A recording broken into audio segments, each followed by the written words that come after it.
Hi guys, absolutely beautiful winter day here at Sharpshooting UK.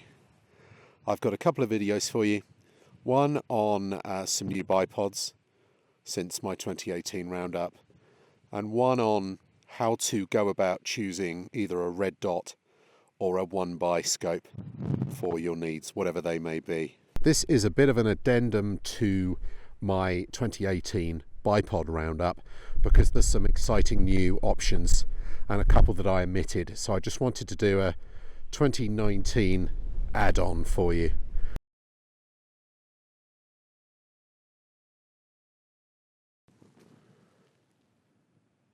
The first thing I wanted to mention was the wide stance FTR bipods. Now this is a beautiful carbon tier 1. And you wonder how these will work in the field. Well, I think what people do with these FTR bipods is get hung up on the extra stability, the incredible width of them. But the way I see it, normal bipods aren't lacking in stability. You know, making them extra wide, I'm not sure that's a huge advantage. What they do offer is the ability to go way lower and higher than a normal bipod, and that is useful when you're shooting from a bench. Let me wind that central dial down, that's all you've got to do, and show you quite how low this will go, and then I'll explain why that can be so useful. Okay, so that is only perhaps 4 inches off the ground. Now if you look across at this bipod here, look how much higher that is. Alright, now the reason that's useful on the bench is that at a lot of clubs, well, one, you need to get lower at the bench than you do in the field, because you're not having to deal with your chest, you lying on your chest as you are when you're prone. So essentially lower is better on a bench. There's also a significant problem in the UK, certainly, in that there's these silly angled deflector shield safety things at a lot of clubs where, to stop you being able to shoot over the horizon accidentally, there is actually almost like a slit you have to shoot through at the bench for safety's sake. And I find, and I'm not alone, that if you rock up with this situation, that your scope is looking at a wall and that you can't get low enough. So this tier 1 FTR bipod solves that problem by going inches lower. So that's very useful. Furthermore, they track absolutely lovely on hard surfaces. They do need a smooth surface lest the leg not break stiction and actually kind of bind rather than recoil straight, and that causes trouble. So that's why a lot of the target boys will use them on carpet and things like that to make them come back smoothly. None of that is a problem on a bench. So this has definitely got to be given a shout for ease of adjustability. This one's got the new beautiful QR clamp from tier 1, which is, you know, as good a clamp as there is out there.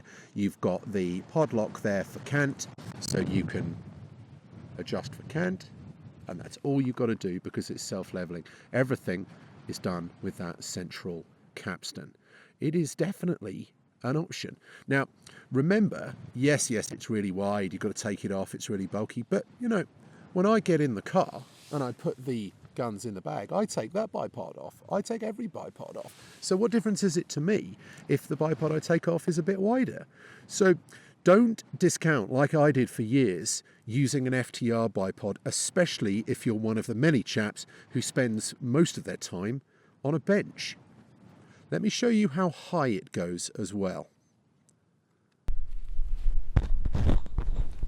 Do you see what I mean about the versatility of these things? Look at that adjustment range. And it's still super wide, super stable. There's only one thing you've got to adjust on the whole thing. These have got a lot going for them. So I wanted to add them in as an option because I didn't really give them the respect they deserve in my 2018 bipod video. Now, next is the exciting addition of the new Tier 1 tactical bipod, which is very squared away. So I'll get to that now. I'll put it on this RPR and we'll go through it.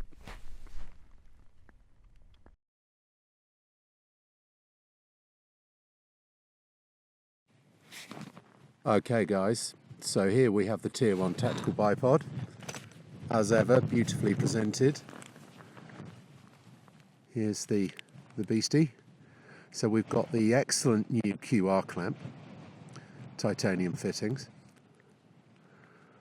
and a nice looking bipod. So here's why I think it's interesting. I, at Sharpshooting UK, run a long-range modern ballistics and marksmanship course. And I meet a lot of people who are held back by their recoil management and natural point of aim and such like. And long story short, people need to upgrade their bipods. And they end up with either something big and chunky like this Fortmeyer, which is a very safe bet, but that's obviously not something that you would take hunting, stalking, foxing with. If they want a more lightweight all-rounder, they end up with an Atlas. Now, the Atlas has got all the features, and by that I mean things like this. Extendable legs. So you buy one bipod and you could turn it into a tall bipod. Feet packs. Different feet. Ski feet, rubber feet, spike feet. And a more modern design. So they buy the Atlas and it serves them well. What I don't find is that one person in 50 cares for or wants the ball joint. The ability to tweak the overall tension and to set it firm or to have it almost sloppy, and the ability to adjust therein, they don't want it. Now, I personally have always loved that. The ability to fake the recoil of the gun by pulling back before I fire and check that the ret just blips up like that. And there's no tension in the system that's making the ret want to flick off. And adjusting the ball joint like I can in the Atlas I use on my big rifles, the 5H, is something I absolutely adore. But I have come to realise through my training days that I am very much alone in that. And what people want is a bipod with the features, as I mentioned, things like the feet pack and the proper clicks and the decent quick release and all of this. They want that, but they don't want any unnecessary complication. So Tier 1 come along with that, a bipod that's 50 cal rated but light. It's stowable, it's got different feet, it's unbelievably tough but super light, it's got everything that a modern bipod should have, and it doesn't have any extra complication that you don't need. There's also some nice touches to the Tier 1 that I will go through now. First off, options. We've got a short one in aluminium. That's it, fully extended. Then we've got a long one, and you can have carbon fibre, carbon if you want. So you've got options there. You've then got feet pack. You can run ski feet. You can run cleats. You've got the crucially useful and super value leg extenders. So you can buy the short bipod and turn it into the long bipod. This is all useful stuff. There is also the option to run a pod lock for your cant, comme ça, or stick with the normal titanium thumb screw. Other things that are VV cool, right. By default, the leg release is at the front, But you can see here that these leg releases are at the back, and that's simply because I undid the frame and turned it round. You can also buy a panning version or a solid version. So here, and there's nothing more a manufacturer can do than offer the clients options, because then they can get what they need for their specific purposes. So this is a tilting bipod, as you'd expect, and there's nothing else. Dead simple, all right, which is what a lot of people want. However, as an R&D partner for Tier 1, they asked my opinion, and I said that I would certainly want to offer a version that enables the shooter to pan across the hill, to track a target, look at all that lovely pan, without introducing tension into the legs, which is one of the perennial problems with the Harris, is that you're on a target yonder, and you're all stress-free and lovely. Target then runs, da-da-da-da-da-da-da-da. You follow it, and as you twist your rifle, you put a load of tension into the legs, and that is death for accuracy. So I personally, whilst I wouldn't go so far as saying people want a ball joint, I think that having a panning option is important. But if you don't want it, don't choose it. And that's the beauty. We've got here a bipod that offers you exactly what you want. Long legs, short legs, carbon, aluminium, different feet, panning, non-panning, different attachments, QR, Picatinny, yada, yada, yada. So we really are doing all things for all men here. Now, I also said that I personally felt that the legs should spring up. And here's my logic on that. I'm just going to put this on a little tripod and I'll show you. All right, guys, so here's the thing. You've got the weight of the rifle on. If you have legs that are sprung up, when it comes to lifting them, you have to tilt the rifle, unweighted, pull them out yourself, and then do the other side, which doesn't make sense to me. Now, with the feet springing out, all you've got to do is press it, and out it comes. Should you want to shorten it, the weight of the rifle will do it. And that, to me, makes more sense. Now, I've had people say to me, when I'm running between barricades, I want to press the button and the bipod to retract.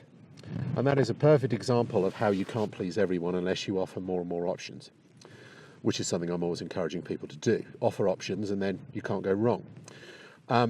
But in this instance, these legs spring out, which I think for prone shooting, it makes a lot more sense. And that's that. I find that what the Atlas will do for people, this will do better and simpler. And the quality is just absolutely gorgeous.